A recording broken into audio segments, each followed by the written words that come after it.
Welcome back, guys.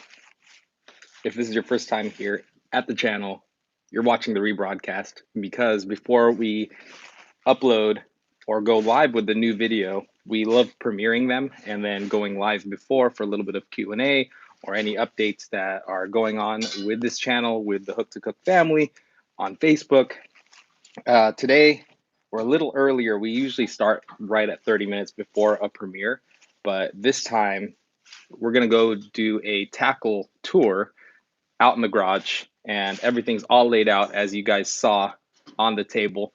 Looks like we already got people joining right now. We got Adrian. What up, brother? Adrian, Cali Surfcaster.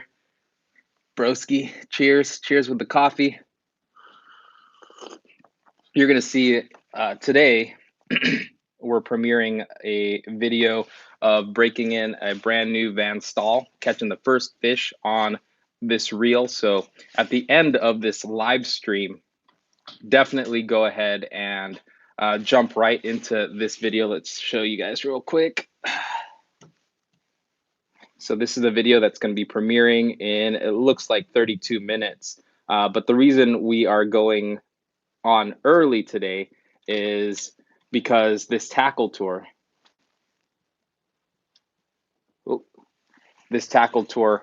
might take up quite a bit of time based on whatever questions that you guys might have or any comments of any items that are familiar to you. So in a moment, we're gonna run outside and check them out. All these things can be found here. It's kit.com/hook to cook. Well, actually, most of these things, that site's still getting updated with new items. And the only things that are in that store online are things that have been tested and that we love on the channel. So definitely stay on that page if you guys want to continue to see new things. Let's see, I bought a new Daiwa DSBX rod with Alexa 300 the other day. Nice, bro. Nice. Nice. So again, just to recap, looks like we're getting more people on here. Introduce yourself. But we are going on a little early. This premiere is happening in 31 minutes. And again, we're going to do a tackle tour, which everything will be found on kit.com here pretty soon. Kit.com/hook to cook. So you guys ready? You guys ready to do this? Everything's out there. So maybe hit that thumbs up button before we go out. Just have a couple more sips of coffee, and then we're out. Oh, there you go. Interacting with you guys is so awesome.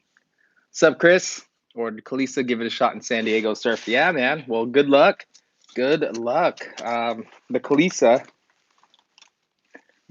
has been killing it. Killing it. Killer Kalisa. Look, Dad's getting ready. We're doing Christmas pictures later on.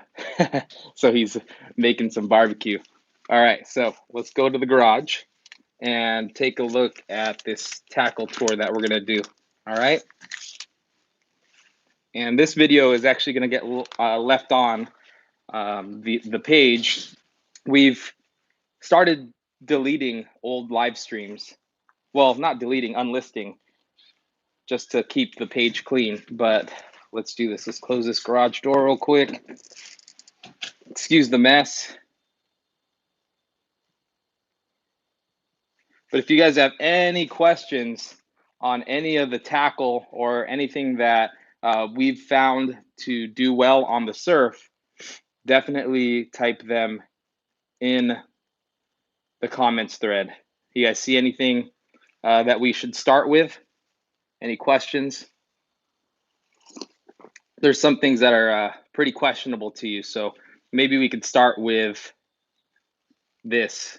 Oh, speaking of this, we got Mike's tackle box on. This was his idea, and it works really, really well. So for any YouTubers here, let's go ahead and put this camera down. Any bass lures? Yeah, quite a few bass lures, but they're kind of in storage right now because bass fishing has taken a back seat for a little bit. But Mike's tackle box is on. He's the one who recommended Rain-X, and what Rain-X does essentially is keeps your lens on your GoPro. So this is the GoPro. It's GoPro Hero 7 Black. that is used for the surf. What's up, Northeast Open Season? What up, brother? So, Rain-X, simple solution to keep your lens from fogging. Just let it kind of sit there for a little bit and then get your microfiber cloth and kind of massage it in there. That way, it keeps your lens from fogging. It works pretty well. Mario just said surf fishing is better than bass fishing. Surf fishing over bass fishing. Mike said hello, Dad. He said hello. You guys are probably hearing me through the headphones. So anyway, that's a really cool trick for those who try to film out on the surf. Surf gets nasty and it's easy to fog up a lens. Is fluorocarbon important when fishing the Kalisa or Lucky Craft? Let's see. Yeah. So I recommend anywhere from 15 to 25 pounds of fluorocarbon. So I usually use either Seagar or P-Line. This is 15 pounds, but from anywhere from 15 pounds all the way up to 25.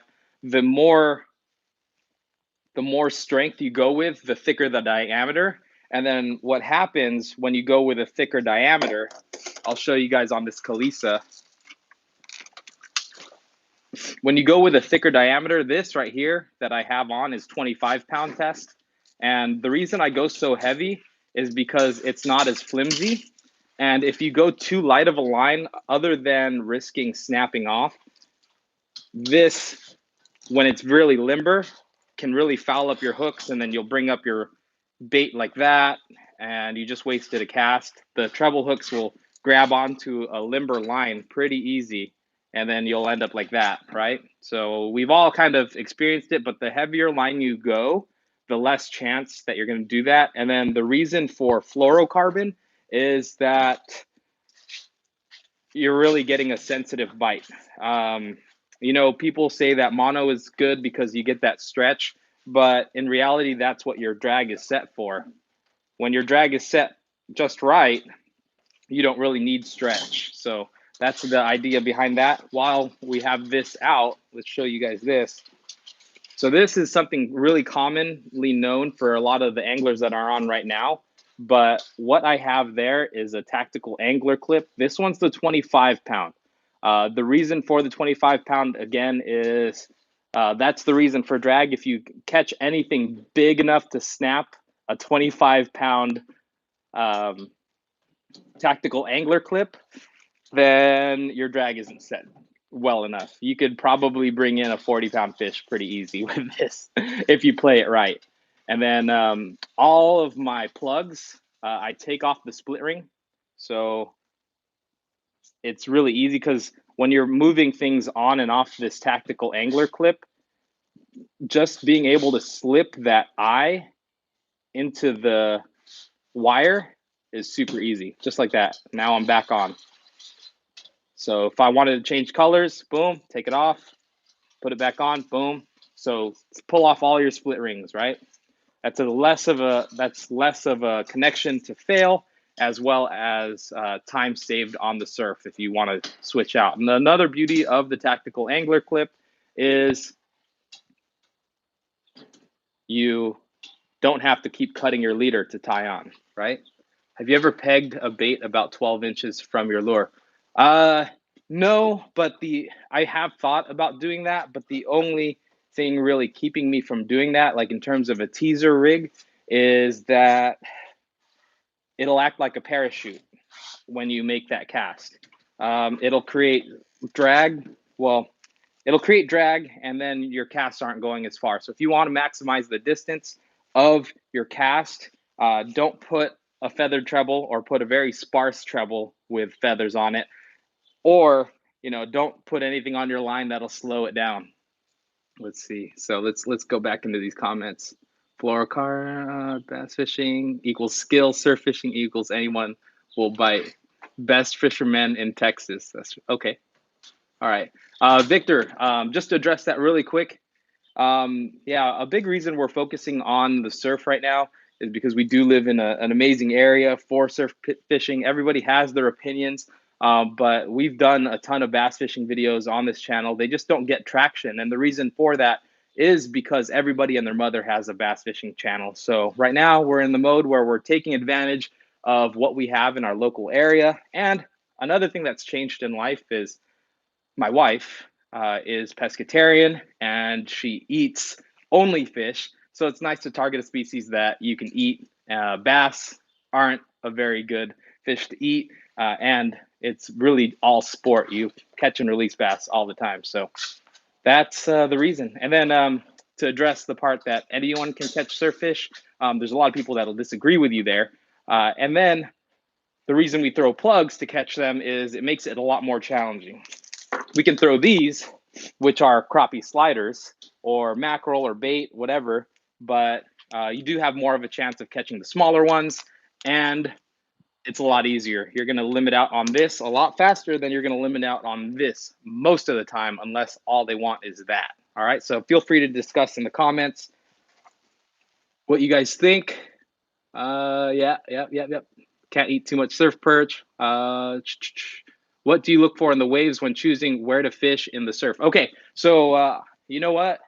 I was able to fix my drone, and not this next video that we're premiering in 20 minutes, but in the following video that we're releasing on Thursday, there's a small snippet on the drone in the air while we talk about what we're looking for. It's just a small snippet. It's in our Balut Challenge video, which is premiering on Thursday. So be on the lookout for that. Don't forget to follow us on Instagram. That's Hook2Cook805. That's our Instagram handle. And you guys will be up to date on everything that we release. So it's freaking awesome. So let's see, what else is everybody saying? I have a clip for from the warehouse put me on. I'll post on the Facebook page. Same principle, off and on, the real easy, but just a better profile. Cool. Lightweight TA clips are risky in the surf. I don't go below 125. Dang, what are you fishing for, Ariel? Wow. Let's see. What's up, Raymond? Hard bait over grubs, Mario. Just everything's over everything. Are you using factory trebles on those cleeses? Yes. Right now, still in the testing mode, but it has proven itself really, really well. Spoiler alert, we have a friend who is diehard Lucky Craft, and you know, we are too, definitely. But he threw this right next to the Super Glow Sardine Lucky Craft, 30 minutes apiece, got on a good bite, caught 5 each, and that's Geo. So you guys can check out Geo's video once he uploads that. Maria, yay. Yeah, thank you. You just said that he followed on Instagram. So going back, so everything's stock on this. Victor just said Yozuri or Lucky Craft. Depends on the species, but 99% Lucky Craft over Yozuri. Yozuri, they make really quality baits. They cast really well, but for some reason don't get bit as much. So we like a little bit higher percentage on that. Oh, captured. How are you? Good morning. But yeah, the trebles, check this out. So the trebles that come stock on the Cleesa are pretty nice. They have a nickel finish. They seem to be specifically made for the saltwater. And then the Lucky Craft, take a look at the Lucky Craft stock hooks. They're a little bit more of a mirrored finish. And they don't have as nice split rings. So that's the Lucky Craft right there. See how they're more mirrored finish? They're almost chrome, right? And then this, yep, right out of the box. Well, no, this is the one that I've been using. It has a little bit of hook rash on it, see? But you can't really stop that. But some nicer hooks. All right, so Cali Surfcaster mentioned jackets. So this actually came from Been There, Caught That. They have supported this channel immensely. So if you're in the Santa Maria area here on the Central Coast, definitely check out Been There, Caught That. They're actually hooking us up. If you say that you're part of the Hook to Cook family, you get 10% off all your purchases in store. So that's pretty cool. But it's a frog tog jacket, something new that I've been doing, because when you're out there and you're fishing, your sleeves start to get heavy because they start getting wet, especially if you're wearing a hoodie or even a jacket like this with the down inside. It starts to really get saturated with water. This is super cool. When you put it on, it's not like the most expensive material either. I think I picked this up for like 50 bucks, but once you put it on, it's super waterproof. The zippers do have more of a rubber that seals around it. And then what's beautiful about this, the most important part, is you can actually close that, tighten down around your wrist with elastic and Velcro. So look how tight that is. So this all stays dry in throughout here. So you're just much more comfortable in the surf. Even comes with a nice hood, breaks the wind when it starts to get windy behind you. So that's pretty nice. Yeah, yeah, I was completely dry. So another cool tip is when you're wearing your waders, which these ones are funny because they're called dark lightning. When you're wearing your waders, you can actually put this over your waders. So when those big waves come, you're still not going to get wet inside your waders. In order for you to get wet, the water literally has to go up through the jacket and down through your waders. And then you guys can discuss too in the comments below, boot foot over stocking foot all day, all day, all day.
All right, are these still necessary? Probably not, sorry. Everybody in the live chat started saying no audio, no audio.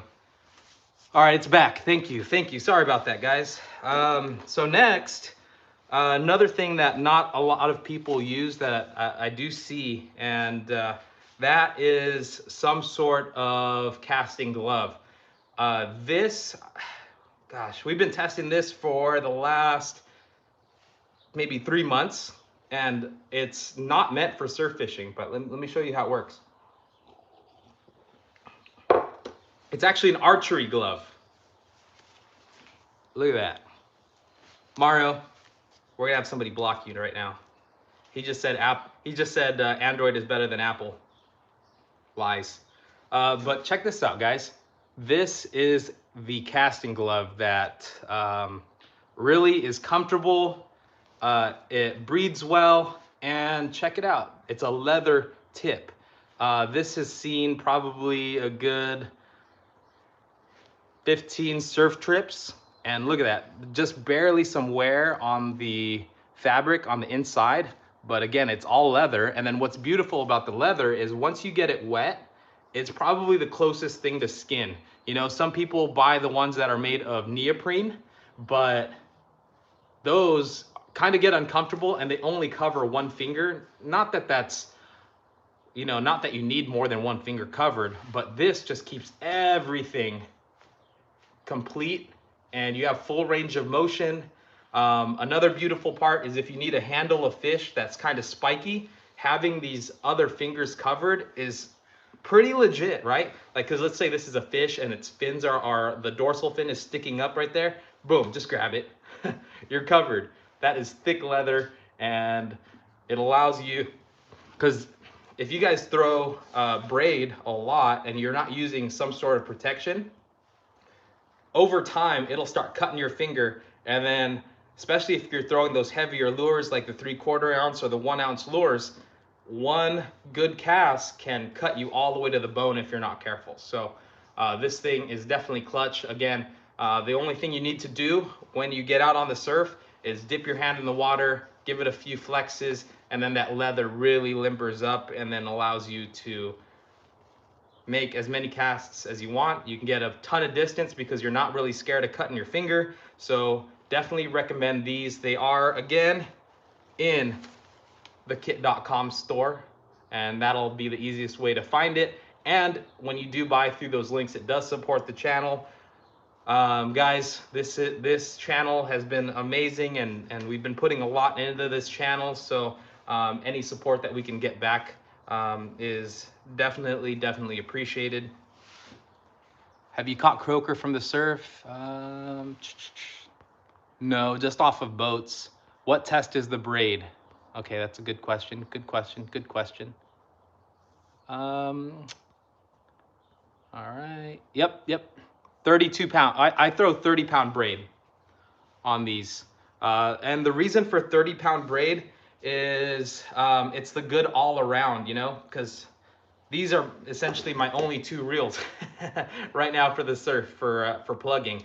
And it doesn't make sense to keep extra spools or whatever, but it seems to be the most durable, because even when you're casting, you'll notice that the area where your finger is, it starts to fray and get kind of brittle and dangerous, right? If you just keep on casting and you're always touching that same part of the line, eventually what's going to happen is you're going to wear it down until it snaps.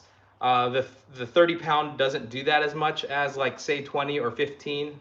And then also, if you have a bad cast or you make a cast and you don't notice it's wrapped around the guide right here, and then you throw your lure out there, the chances of snapping 30-pound braid on a 5/8 ounce lure is not that high. And then just to talk about the FG knot really quick. So there's the FG knot right there. You guys can see it. Super thin diameter knot, and this new method that we've been trying out has really proven to not snap as easy, or you know what, I haven't had one fail. So I could literally fish this same leader and be confident in it maybe 3 or 4 trips. So that's the FG knot. And then where I like having it rest is between the first 2 eye guides right there. So that's where it rests, because that gives me enough leader line at the end between the last eye. So that's about 2 feet of a leader between the tip of my rod to a lure. And then that allows for maximum distance, but it also gives me a good gauge on how far I should reel up my line, because I know I like the join between my braid and my fluorocarbon to be right in the middle of these 2 eye guides right there. That's exactly where I like it in order to cast. And then that's how far from the tip, right there. Because if you make your casts and you have a small amount of leader between your eyelet and the lure, you're not going to get the distance that you want.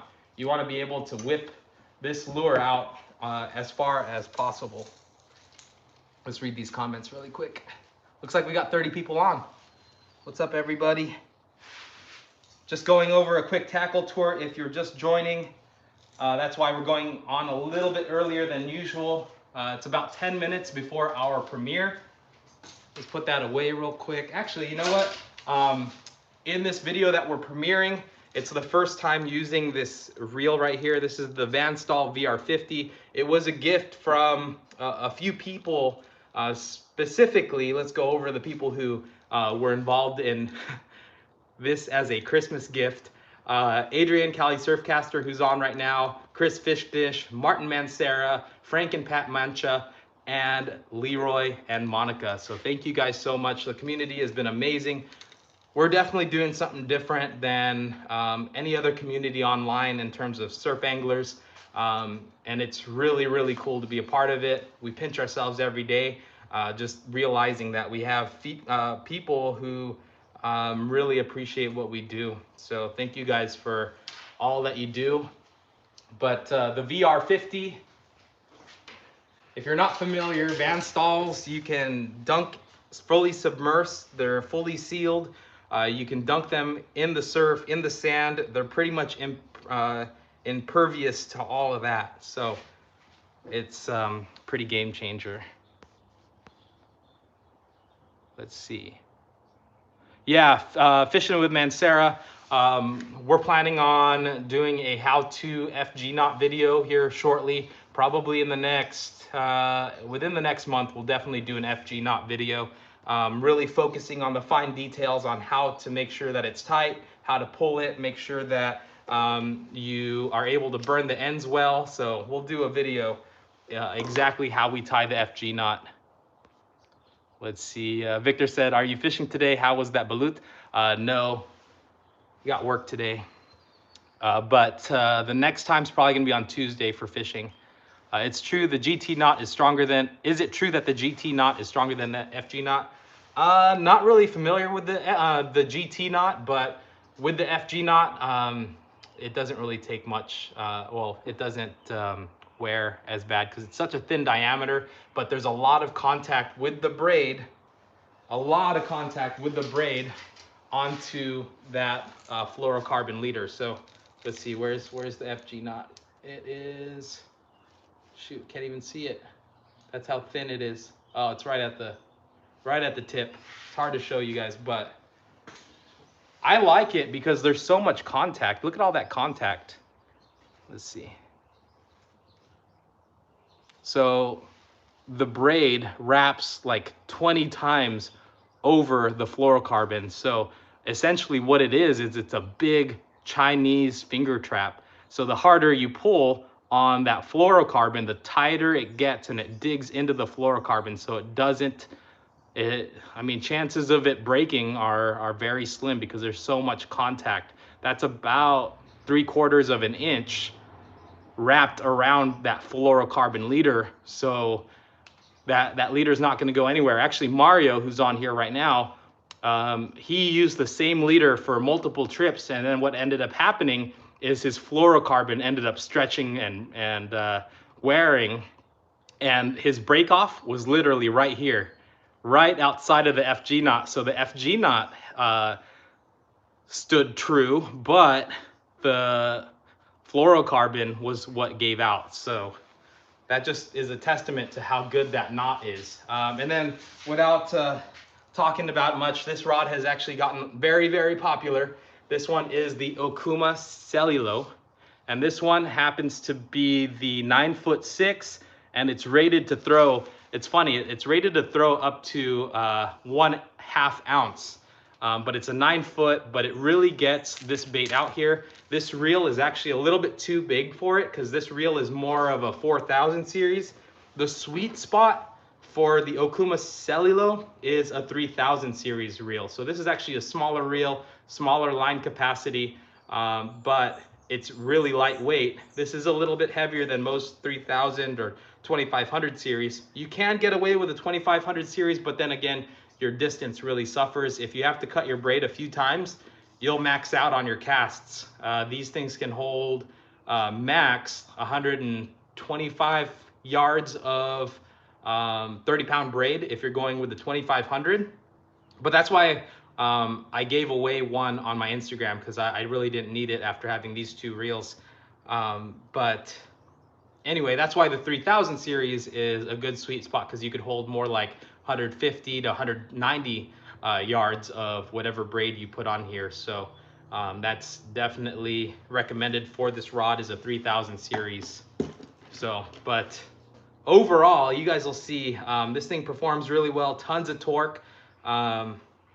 It's amazing. This handle, if you haven't ever tried one and you guys want to come out, I don't mind if you guys try it out, but it's just, it is so smooth, and this ball type of handle really feels good when you're bringing it in. but it's really a workhorse of a reel. But that's why, again, the drag has to be set properly, because with so much torque, it's easy to pull the hooks from a fish's mouth, even if you are using treble hooks. Let's see. Oh, we're about 5 minutes out from the premiere. What's up, Dougie Fish? Hey, man, I was just watching your video earlier. Hey, yeah, you guys should check out Dougie Fish. He does some surf fishing. He compiles his videos with music. It's pretty cool. He's up north. Let's see, Ryan. How often are you retying a new leader? You know what? So Cali Surfcaster Adrian just asked how often am I retying a new leader?